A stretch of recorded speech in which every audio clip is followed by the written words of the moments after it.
Hello, welcome back to my channel, Holistic Health Savory Meals. Today we have a breakfast burrito made out of tortillas, fresh strawberries, creamy peanut butter, coconut, and almonds.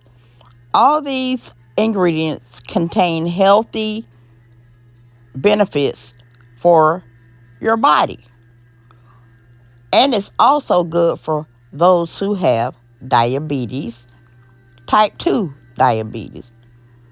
Remember to always eat fresh vegetables, use portion control, and stay away from empty carbohydrates, which runs the blood sugar up.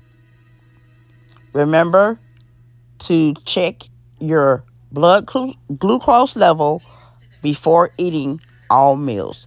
Thank you for watching.